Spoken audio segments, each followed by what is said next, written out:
Tabletopped will start after the following messages. Are you looking for something comfortable to wear and keep your brain warm while playing tabletop games? Daily Dose of Yarn makes handmade, customized beanies for all of your style and comfort needs. She can even help you with a custom beanie to represent your favorite character. Check out Daily Dose of Yarn on Instagram and Etsy to order your new favorite beanie today. Hey, I'm Brando. And I'm Owen. And we're the hosts of Banter and Such. Each week we get together with the most interesting people that we know and talk about the things that we're generally interested in. Like movies. TV shows. Movies. Nostalgic childhood franchises. Movies. Urban legends. And sometimes movies. So check out Banter and Such anywhere you get podcasts. Banter, ampersand, such. Or banter and then the word and then such. Or just banter and it fills in the rest automatically for you and you just click on it. Either way, it's called Banter and Such. Want to get into some BS with us? Do you like nerdy stuff? Of course you do. Want to see someone make that stuff, but smaller? Sculpting Minis, tabletop terrain, props, puppets, and tutorials, a crafting channel for all things nerdy. Join me over on YouTube at Niche Crafts, where I make stuff about stuff.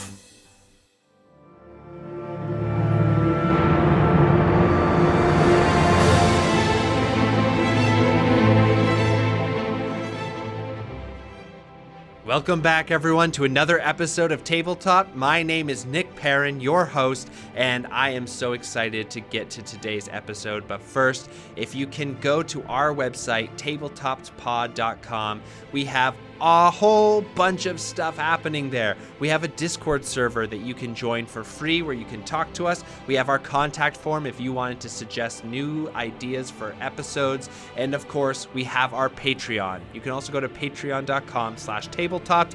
That is where you can support the show financially. If you don't want to do any of that, that is totally fine. I appreciate you just for listening. But if you could go down into your podcast app and write a review, it only takes about a minute. It's free and it really helps out the show. Thanks everyone for being a listener to Tabletopped, and today's show is awesome, so let's get to it.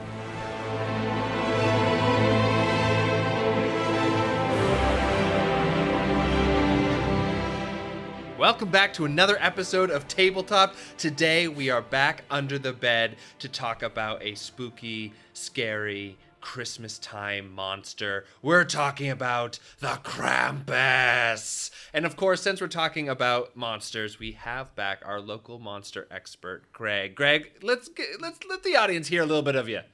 Hello there. My name's Greg. I'm a mythology nerd and an armchair folklorist. How's it going? But Greg is not the only one here with me today. We also have one of our classic co-hosts, Shade. Shade, why don't you let the lovely people hear your voice? Hi, this is Shade Classic. All right, everyone. Don't try We're gonna get get into it, into this crazy Christmas time foe.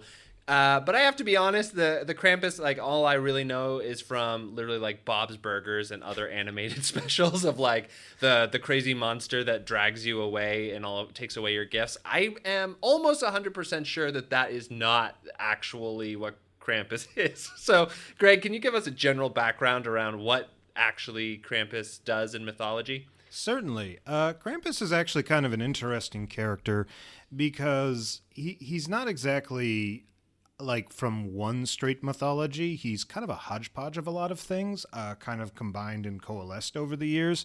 But primarily speaking, he originated from like around the Austria area in the mountains, the Alps. And long story short, essentially what the general myth is that if you're good, Santa or Saint Nicholas will come hang with you, and he'll give you presents, and he'll be giving you treats and all of those nice things. However, if you've been naughty, you don't get a lump of coal. This individual by the name of Krampus shows up. He's essentially a goat demon from the darkest parts of Gotta love a goat demon. Yeah, from the darkest parts of like the European forests. And Santa was getting stressed about giving people gifts and taking care of the naughty list. So he did what any sensible person would do. He just summoned a demon from hell and just... Wait.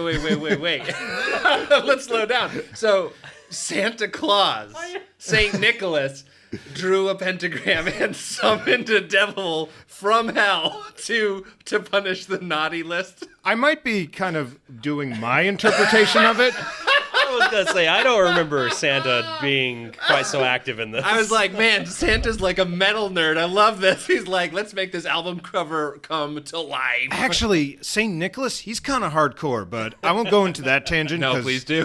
I want to know everything about St. Nicholas. You can watch that movie that's coming out with Slaying Night or whatever. Yeah. No, Silent. We David Harbour. Yeah, that guy. David Harbour. David Harbour, Die Hard Christmas. Yeah, that's a weird one. But suffice to say, like, actually, in all honesty, though, he might have. We're never given really a proper backstory. Maybe Santa brought the Krampus out. Maybe he like found a demon, like beat it up and made it his like servant. But suffice to say, wait. So could we say that in like a TTRPG context, that Krampus might be a warlock pact of Saint Nicholas? I was going to bring that up on that.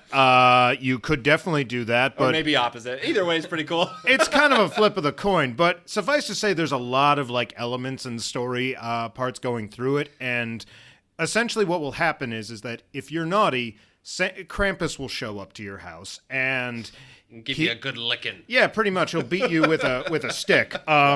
Or he'll give you like your parents like the stick and say, use it when you feel like necessary, because child abuse. Yeah. There you go. And what were you gonna say, Shane? Well, I was gonna say kind of like our mall Santas here in the U.S. There's like the Krampus run, right? Where there is the Krampus there run. Are people who dress up like Krampus and just whip people. Oh yeah, no, yeah. We'll get. Oh yeah, that's a very fun thing that goes further into it because there's a tradition where called on Krampusnacht, which is like I think it's tonight actually, folks, which is why this is airing on December 5th. Oh yeah, that's a good point. Of course, this happens in the Alps where no one can hear you scream. No help.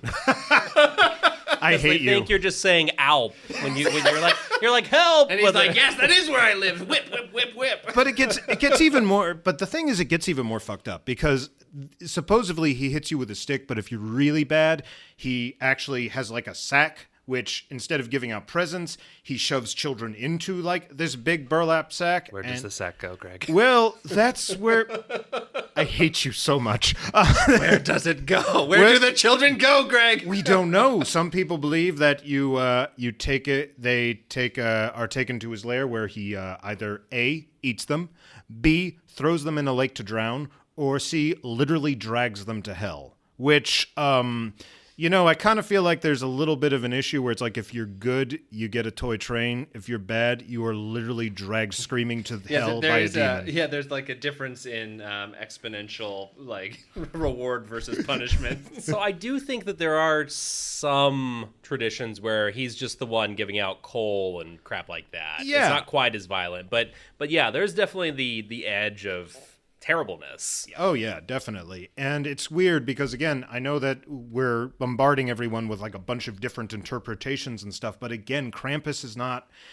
He is one of those weird characters that's kind of like a combination of like Christian folklore, old pagan traditions, and pop culture, which has kind of molded him into a character similar to Santa Claus in a lot of ways, where he's kind of like, there are several things that are happening that are making him. Like, there's a lot of traditions that are saying, oh, he's been around for like thousands of years, but the modern day Krampus that we kind of really know has only been around for like, at most, I'd say like 4 centuries, and he really got going during the 19th century.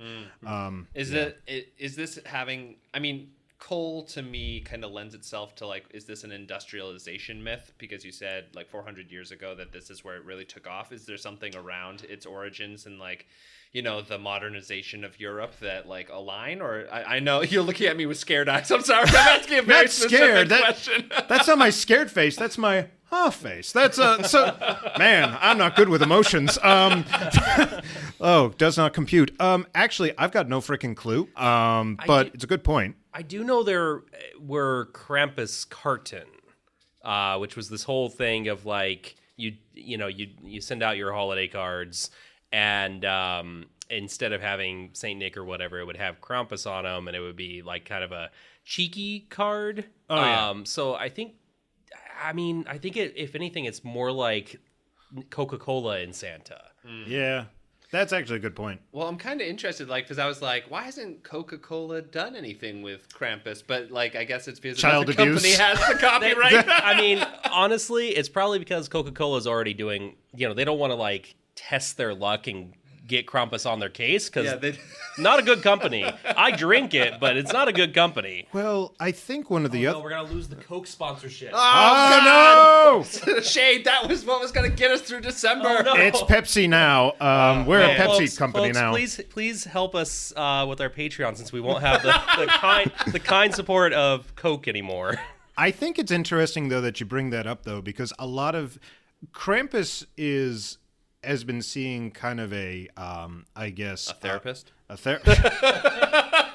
I'm going to say like a renewed interest and a kind of like, I feel like more of a, if anything, and I hesitate to use this, like kind of like a golden age is emerging for it, because for a lot of people who are getting really burnt out by like the Christmas holidays and all of that stuff, it kind of harkens back to the old traditions.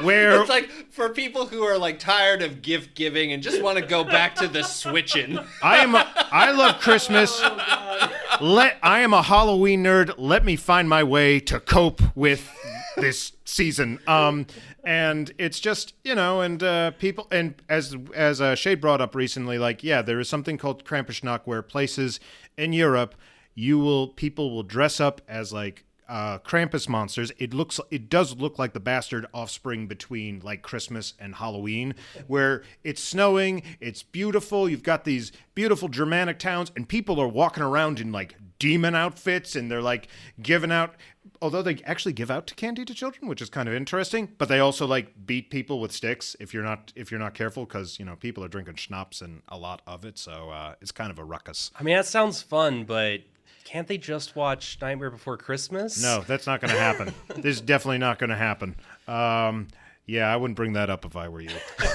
All right, so we have a basic background of Krampus now. We know that St. Nicholas summoned him into the world. That's my opinion, and I'm sticking with it. It's a fun idea. I mean, that's a one-shot right there. Yeah. It's like, essentially, you have the spirit of winter accidentally summon a demon into the or world. intentionally. He's just tired of it. Well, it's one of those things where it's like, are they enemies? Are they friends? Are they just coworkers? And this is like a professional Are they the thing? same person? That That's has been a brought mystery one-shot if I ever heard one. That's a lot of fun, because Krampusnacht is December 5th, and then December 6th onward is the Feast of Saint Nick. So you never see the two of them in the same room. No, you don't. I always thought that Krampus came after Christmas and took back all the toys. Oh, that's so much more fun. That's and repo. it was just like, you guys fucking suck. It's going in the bag. What is that, like repo clause or something? Repo clause. Yeah, that would be great. He comes in, he's like, hey, you haven't paid your monthly allotment of this. So, I mean, I guess because we are a TTRPG podcast. What? No. This is news to me. It's a Christmas podcast. It's worth asking, what would you guys do with Krampus in a TTRPG setting? I mean, we kind of were playing around with that, but let's just put the question out there. Oh boy, I'm so excited. I've been waiting all week. Please. Yeah, get started. Well, there's a couple ways I think you could go about it. I mean, because again, in a lot of ways, Krampus is like, can be viewed through so many different lenses. Is he a villain? Makes a great villain, especially if you're doing something a little bit more comedic, like a monster who's snatching up like children, because let's be honest, Krampus is the Christmas boogeyman. I mean, he's just, instead of under your bed, he's crawling down your chimney. So you can do that. If you're trying to do something a little bit more where Krampus is actually a little bit more morally ambiguous, or, you could make him evil. I still love that. As we were talking, like pact of a warlock pact, you could make him a pact of the fiend. That would be great. Pact of the Fae also, because there's some pagan traditions there. I could even go with a pact of the celestial if you're really pushing it. I think so. Or maybe he's a god, or my personal favorite, and this is what I'm excited for. If you really wanted to be Krampus himself, you could actually do a player character of him. Be a tiefling, get all muscular, and you're going to fight the Dark Lord because he's the naughtiest person out there. This is what I was actually thinking, like, if you were looking to homebrew for this, like, one-shot or whatever, you could make a cleric that his, like, divine powers are from, like, a St. Nicholas sort of thing, like a saint, like a Spirit of Winter, and all of your healing powers come from, like, the St. Nicholas side, and they're all, like, giving themed, and then you have your fighting powers that are all coming from the Krampus theme. Oh, yeah. Fun. I love the idea of player character, and I do want to unpack that. Go ahead. I want to unpack destroy that it. urge. But before I do, I was just gonna say, like, I really love the idea. Like, I want to create a player character where Krampus is my patron. Pact of the Fiend sounds great to me personally, and like, just a completely hands-off patron, except for like a few days a year where it's like judged. You are supposed to be, well, maybe you're judged, or you're supposed to be dealing it out. Yeah. Like, he's outsourcing the work. That makes a lot of sense. That would actually solve a lot of warlock problems, where during the most of the campaign, the most of the story drive of the campaign, you don't have to worry about, because we've talked about how hard it is to be a cleric's patron or a warlock's patron from an NPC standpoint and still make everyone feel good about it. Yeah. If you came to an understanding that, like, one day a year you were going to have to do, like, basically a ritual for this god or thing. And in this case, it's going around and, like, switching all of the people who are bad that you can find. And, like, what a great comedy moment, too, of, like, you guys going into a town and you're all like, well, I guess we'll just go to a tower. Snow falls. Snow falls. And then you see that character go, oh no, what day is it? What day is it? Usually I try to be in the middle of the forest, guys, on this day. Come on, oh God. I'm so sorry. Hilarity ensues. It's sort of like a werewolf sort of thing. That'd be a great way of doing it. That'd be a lot of fun. I will say, just from a monster standpoint, like, if I were to build a stat block, no matter what setting, system agnostic here, not setting, system, there are a few things that this guy would have to have if, like, you're going to fight him. Yeah. He has to have a whip. Yep. I mean, you can reflavor it, but ultimately it's a whip. So going with the Chain Devil out the gate, kind of fun. Good, kind of like if you're in a 5th edition, good kind of starting block there. But you need to add on to him that bag. And it needs to be, I would say this is a legendary creature, right? So. Oh yeah, without a doubt. Yeah, legendary actions and or mythic. Yeah, or that might be a thing. Yeah, he might go mythic.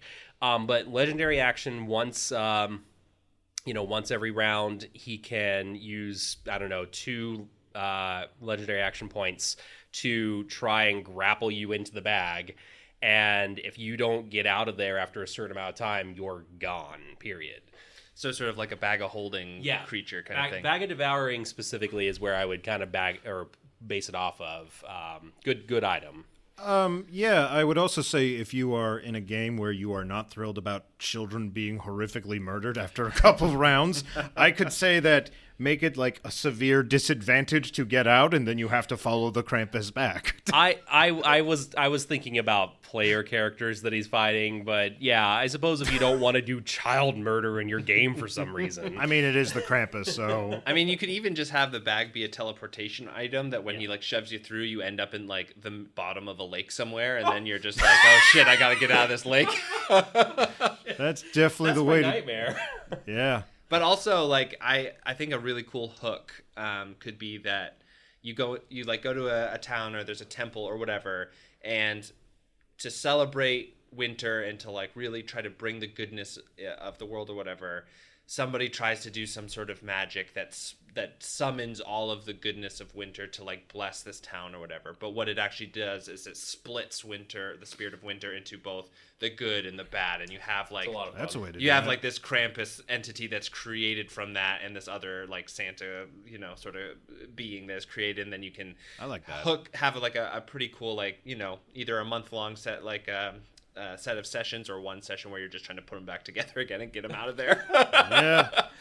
Like from a monster of the week perspective, I think that this is a really fun monster because it is already kind of built for monster of the week. It's attacking town folk. It is, doing weird stuff.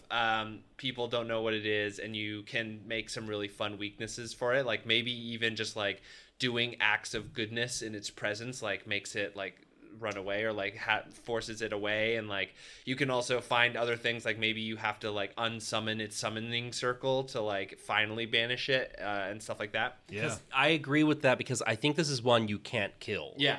And you just need to drive it away somehow. That's a good idea. Yeah, I think that like trying to like either driving into a specific area or whatever and then desummon sort of thing.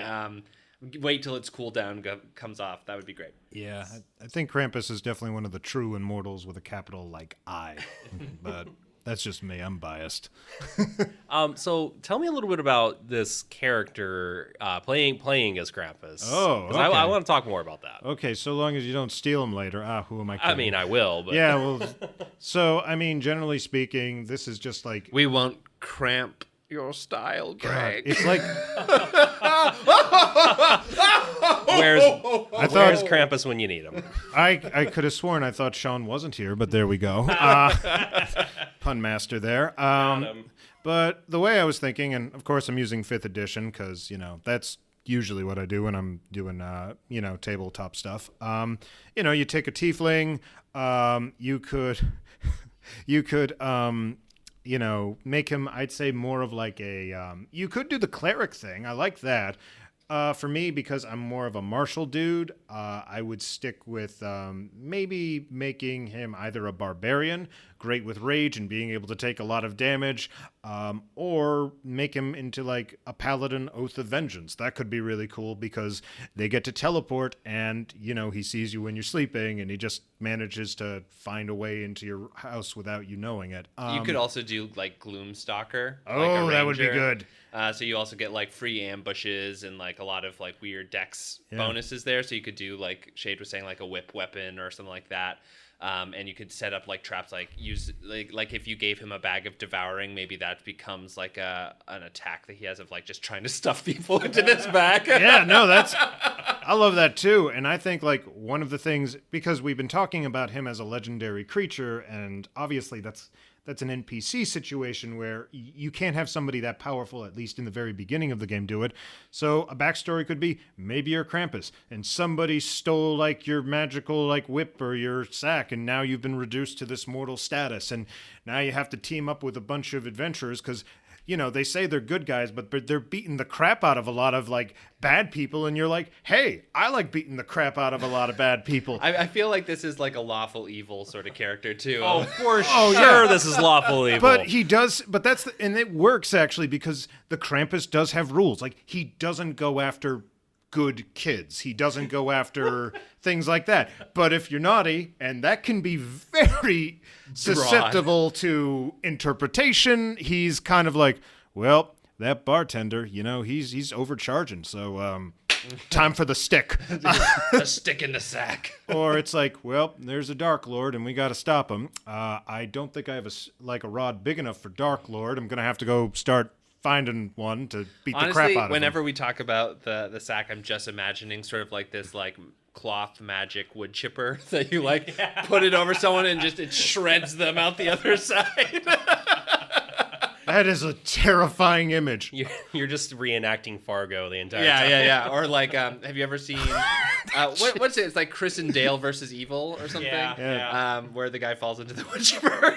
You all right? Which is a great movie for this time of year. It is if you're, fantastic. interested in a funny horror movie. Yeah. Yeah. So one thing that I also, because I did a little bit of research, and also Jackie, one of our greatest fans, hello Jackie, and also someone in our D&D group, hello Jackie. Hey, Jackie. Yeah. She's pretty cool. She brought up like Yulelings. Can you tell us a little bit about that? Oh, the Yule lads? Yeah, the Yule lads. That's Okay. what they were. So I thought it was Yulelings. I was like, wow, what a great little like parasitic minion character. And I'm sorry, Jackie, I've got this all wrong, but not like an expert here. But Well, you know what? Maybe she should come on the podcast. if she she should. wanted to talk she about should. Yule Yeah, lads. yeah, definitely. Oh, she's gonna hate us so much. But the Yule lads essentially are kind of another mythological character from Iceland, and there's about 12 of them for the 12 days of Christmas. And they're not like as terrifying as Krampus, but they can be a little bit creepy because they each come down from the mountains and they screw around with you. Like there's one called Sausage Stealer. He steals your sausages. There's one called Bowl Licker. He goes into your house, and if you have like bowls in the sink you haven't cleaned, he licks them. Man, finally someone's taking care of them. That's though. disgusting. You should be ashamed of yourself. There is Meat Hook, which sounds terrifying, but he just has a big like hook that he steals like your meat hocks or something, that your ham hocks that you have like in your butcher shop. Okay, so I'm going to stop you because this is just, wetting my whistle. I'm like super into this idea of like you could have a 13 days of Christmas campaign where like, especially a Monster Week, like each night one of these things comes down from the mountain and you have to like deal with it, and they're all sort of like creepy versions of what you were just saying. Yeah. Like the guy, like, Meat Hook does have a meat hook and he like just drags somebody away kind of thing. Jeez. And then at the end, like Krampus itself comes down, and then you have to deal with the Dark Lord of Christmas itself. Actually, We gotta talk about their mom. yeah, that's the thing. It would actually be. It went for them. The final boss would be their mom. Gorilla is a giantess who eats bad children. Yeah, she's. Hell yeah. Man, America has such shitty folklore sometimes where it's like, man, why don't we have little gnomes that come and steal our shit and then eat our children? Come on. Well, that's the thing. Krampus is coming. He's in America now. He's heard your pleas, Nick, and he's decided that he's gonna go around like apparently, like in Fitchburg, they might be having like a Krampus knock, or their meat Krampus, which is crazy. They have a meat Krampus? Wait, okay. Do they have a meat as in see and say hello to Krampus, or a meat like a Krampus made out of meat? I think it's definitely the former. Damn it. But Meat Hook's gonna just take that apart. Yeah, no, he's the worst. He's such a troll. Literally, he is a troll. Yeah. My personal favorite though is Gorilla's cat, the Yule cat, who is my favorite thing. He is a house cat the size of a house. And if you and this is what I love, he doesn't eat you if you're good or bad. If you did not get any new clothing for Christmas, he will eat you. See, I don't like that. What? I mean, no, I do like it because like from a Charlatan anthropological standpoint, I'm sure that's just kind of to encourage the giving of clothing and things like that. Like there's probably a societal benefit. I know exactly bundled how it in got that. formed. Yeah. But one of the things I don't like from like a modern standpoint is like, what if you didn't get clothes? What if you had a pretty lean Christmas? Then you get eaten by a really big cat. Listen, Shade. Winter is cruel. Hey, this is what happens. That is some capitalist bullshit that I'm not here for. Oh God! You know why it happened? Because some parent got tired of some kid complaining about socks on Christmas. It's like, listen, be grateful. Those socks are stopping you from getting disemboweled by a giant house cat, and that's why. I'm sorry, I'm a little passionate right now. Yeah, no, it's fair. I gotta back off. Well, I think that's all awesome. So we've thrown out a couple of ideas about what you could do when it comes to running a session with one of these characters. Why don't we talk a little bit about setting? So we talked that it's like kind of from the Alps. So are we thinking like this would be sort of like an Icewind Dale sort of kind of setting? I would agree. Yeah. I like Icewind Dale. Something far removed from civilization. I think if you really... Maybe like in Alaska for a Monster of the Week or something, where it's just like, that could be or, cool. I mean, just actually in the Alps. Don't be stupid, Shane. Maybe the hills of Vermont. They're pretty desolate right there. Pretty, though. And they're just giant cats roaming around. Giant cats roaming around, I'm telling you, man. I think it's just like... one of the things it's the eerie thing I like about Krampus is that for a setting, it's everything's sparkly and cool, but you remember that one of the reasons why we have all the lights is that it's the middle of winter, the darkest time of the year, and those lights are for festivities and celebration, but also to remind you that there are dark things out there and you want to keep them at bay. Yeah, I'm going there. That is such a view of winter. I mean, there you go. Another weakness for Monster of the Week is like if you have you need a light source, or like one of its things is it extinguishes light sources so that it can escape. Or It's whatever. the enemy in tin candles. Yeah. That's actually what the event is. Every single one of them is just Krampus has come. I mean, it's like 10 days ago, all the lights went out. 5 days ago, Krampus appeared. Bells on the roof. What wouldn't you want to use Krampus for? Like, mythologically, what should you stay away from? I know that we've been throwing around some stuff. I know this is the thing that I feel like allows Krampus to be sort of used in whatever way, is that he doesn't really feel like a modern religious figure. I mean, okay. I'm just gonna side note of always be careful about appropriation, things like that. All of us have some Germanic ancestry, I believe, but we are also born and raised in America, so it's not our culture. That all said, there's definitely a modern aspect to this guy. He still exists. Yeah. Without a doubt, and I would say that it's. I don't know, and I can't speak for everybody, but people seem to be excited with the expanse of that. Also, what I love about when it comes to the religious aspect, Krampus did kind of get formed in some respects by the church, saying if you're bad, a giant demon from the woods is going to eat your kids. Right. But then people started to They're because "Yay! This is really awesome. And then the church was fucking rocks. And then the church was trying to say whoa, I didn't think you were going to like it. And then it just kind of went that way. But don't summon what you can't banish, Santa. Krampus is 10 elves sacrificed and Jeez. amalgamated together into this hatred being. Oh, this is getting dark. But I guess, I don't know. I guess if there was something I wouldn't do, I guess remember...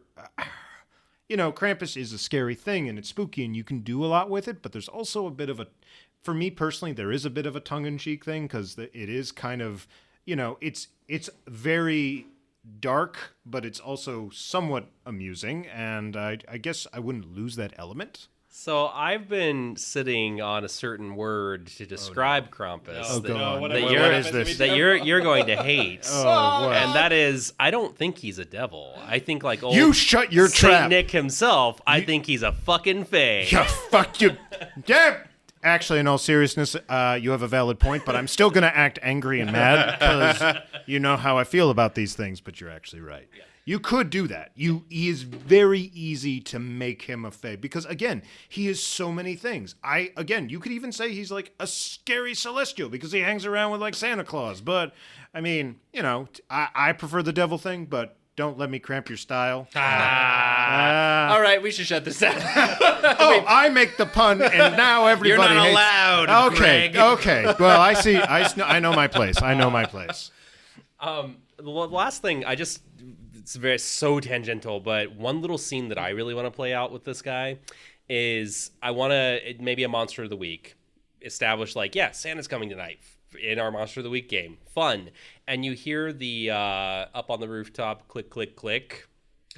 Yeah. Wrong click, click, clicks happening. Oh, that would be so good. And then it's Santa's coming, and then slowly but surely you see thin claws coming out from the chimney just gripping, and then he comes on down. Okay, I take that back. Maybe he could be terrifying. I'd run for my life if I saw that. A sack gets thrown down the chimney full of children. Oh no, I have to take care of them all. This is where Krampus leaves them. My worst fear. Run. I thought it was a stork, but it was Krampus the whole time. All right, well, I hope that everyone got their dose of spooky Christmas spirit. Krampus, you're coming tonight. I've been super good. I hope you all have been too. He will not come for you. He actually came and told Greg. So, Greg, you can say whether or not this is true, because we talked about off mics. But he actually came to Greg to kind of tell, about the history and everything. And he said that anyone who reviews the Tabletop podcast in the Apple iTunes app, Positively reviews. Positively reviews. Yeah, that's a really good point. 4 stars are up, and really he's looking for 5. They're going to be spared the switch, spared the sack, is what we've been told. You get a year. You get a year. Yeah, you get a year off. Which honestly is more than most of our listeners have Probably. when it comes to the Krampus. I mean, I'm taking it. I'm taking that deal. So am I. So I'm gonna head to the iTunes, app. Everybody, as you all know, I'm going to be reading out any things that people review in Tabletop's little review section. This is your chance to make me say some wild shit. So feel free to do that in this fun Christmas and New Year situation. But do we have any last thoughts before we sign off? I do, actually. Because I will say that, I know a little bit about Krampus, and I think I have a decent idea of him. But if you really want to learn more about, like, the historical and cool mythological aspects of him, Monstrum actually did a really cool episode. Friend of the pod, Yeah. Dr. Emily Zarka. Yes. She did a fantastic job on it. You can also find her on Twitter at Zarka Emily. Who knows if Twitter's going to be alive? Krampus is coming for Twitter first, I believe. No. Krampus has nothing to do with that. That's just the idiot. Well, we lost the Tesla money? Now you've done Shade, it. you've burned 2 sponsorships in one episode. I told you. All right, everyone. I got to get back to the salt mine so I can keep this shit going. We will see you all next week for another episode of Tabletopped. Bye.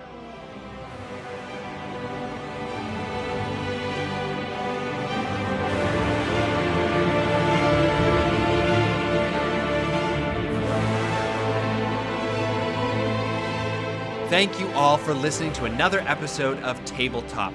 My name is Nick Perrin. I'm the host here. If you'd like to get in touch with any of us, including me, head to our website, tabletoppod.com. We have a contact form there that goes straight to our personal emails. And everyone, if you could do me a huge favor, if you enjoyed the episode, tell some folks. Go down into your podcast app and write a quick review. I will read any new review that comes in the new year. I promise. Feel free to use that for good or for evil. You can write literally anything, and I will just be forced to read it. So feel free to do that now. If you would also like to share the episode with some of your friends, it is the best way for the podcast to gain new community members. And if you are interested in supporting the show, we do have a Patreon, we have a Discord. All of these things are at our website. Again, that is tabletoppedpod.com. All right, everyone, I hope you have a wonderful week.